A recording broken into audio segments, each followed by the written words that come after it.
Hello, welcome to the Sideboard here at the StarCityGames.com Open Series Season 1 Invitational. I am Nick Miller alongside Korey McDuffie. How you doing, sir? Good, how are you? Pretty good. I saw your deck, and we saw the standout card of your deck that everyone wants to talk about, Myth Realized, in your Jeskai. We're calling it mid-range. You're kind of all over the place here. Yeah. You got a little bit of both sides of the aggro decks and the control decks. I want to talk to you about how you came up with your build and like some of the specifics and how good the Myth Realized has been. Okay, well, first off, I came here planning on playing Myth Realized. The standard portion of the tournament I felt like was not going to change too much. There was a new set coming out, but I feel like people were going to probably just play safe decks like Thoughtseize, Bunch of Removal, Solid Curve, kind of like Abs and Aggro. Right. So I actually, even though Myth Realized doesn't target those kinds of decks, that was the deck that I expected the most to see. But I like Myth Realized more as a Game 1 card anyways, just because they'll probably see it Game 1, and even if they draw their green-white commands to be able to 2-for-1 me with it, I can still board them. I'm going to board them out Game 2 no matter what, and if they have those dead cards in Game 2 and or expect me to have it, I get some extra value out of that. But it's specifically really, really good against what I expected most of the good players to be playing. I thought most people were going to be on blue-black control. Right. And Myth Realized against any kind of blue-black control deck or really any kind of deck that can't interact with it while it's an enchantment is just really, really good. It's not even bad against the red decks either. Right. I guess if they have Destructive Revelry is really the only card that I've seen in this tournament that could probably take care of it out of the mono red decks only splashing a green card. But it still is pretty tempo oriented. It only costs 1 mana to make a creature, 1 mana to play, 1 mana to trigger all your prowess, etc. It's really not bad against those kinds of decks. So yeah, that's an interesting aspect you bring up, that you can get the prowess for your Seeker of the Way as well, and have those kind of interactions too. Yeah. So basically, I feel like the removal. The thing I want to point out about the black deck is part of the reason why I built my deck the way it is. I only have 12 creatures aside from the Myth Realized.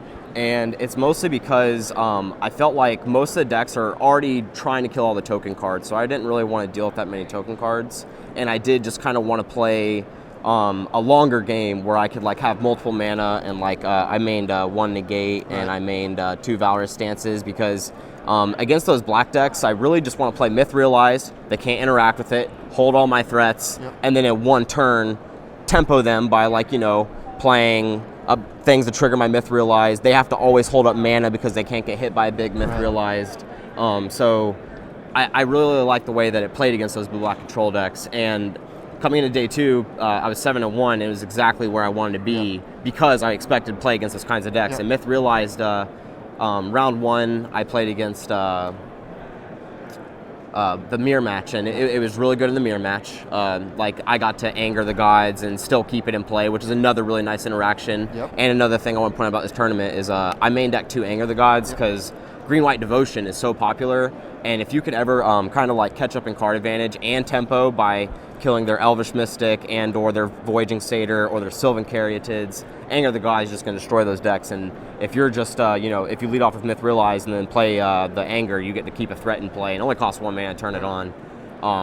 Probably another reason I wanted to just play 2 Anticipates just to trigger my Myth Realized. Also, most of my deck is very reactive. I played 9 burn spells, 4 Stoke, 2 Lightning Strike, 3 Wild Slash, and I just basically want to be able to react to my opponent the best I can.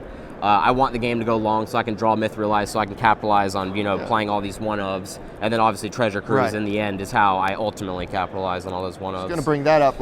You're clearly playing for the long game with the full 4 Treasure Cruise. The Jeskai aggro variants can't really do that. They got a couple dig through times or maybe 1 or 2 Treasure Cruise. Definitely. You're sitting here, going to kill everything, you're going to refill, and then you're going to let your enchantment take over the game. Yeah. Also, Anger the God's been very good for you this weekend. Yeah. In conjunction with a couple of removal spells. I saw you take down a Prognostic Sphinx for it when you kind of... Yeah, that was awesome. You went for a Wild Slash. It. And then they didn't expect the Anger to come in and take it out. Yeah, and attack with Brimaz, and the game was over then. That was really cool. So your threats, Seeker of the Way, Soulfire Grandmaster, Manus Rider, and then Myth Realized. Your burn package, 3 Wild Slash, 2 Lightning Strike, 4 Stoke, and 2 Anger. Yeah, and another thing too, Manus Rider was a slot I thought really hard about. I've sided him out a lot. I really don't like him against any red deck, which I've played against a lot of red decks. He's just not tempo efficient at all.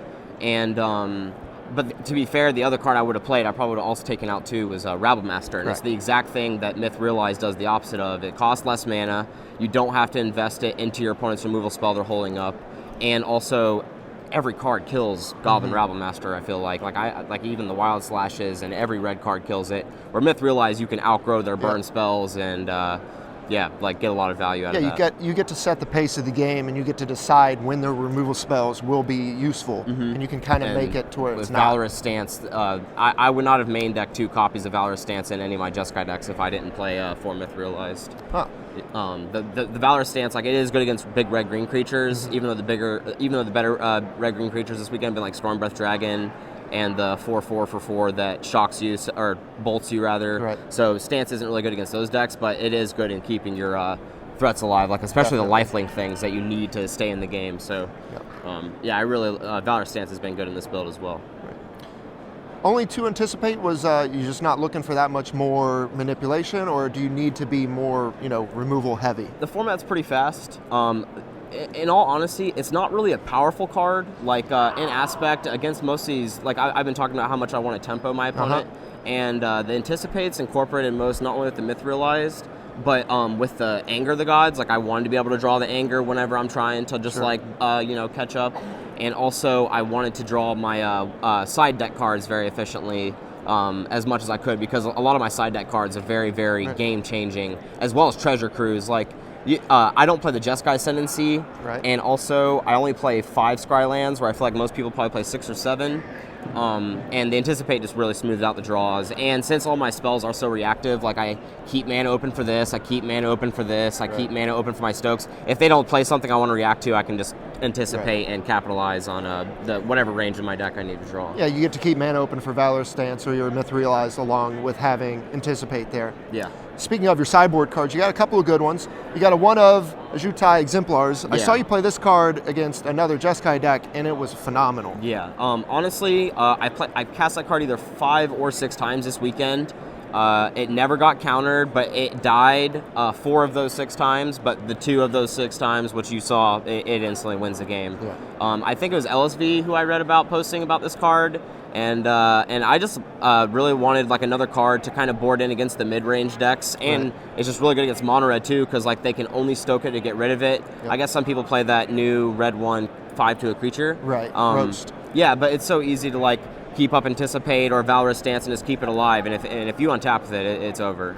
It dominates any mid-range deck. Right, it comes along with the Brimazes in the 4 toughness department. Yeah, they have to stoke Brimaz, so they cannot stoke the others, and vice versa. Yeah, you said a huge part of the standard format is knowing how to sequence your threats to kind of negate your opponent's removal spells. So when you got stuff like your Brimazes and your Exemplars, you get to sequence those guys around your Seekers and things like that. Yeah.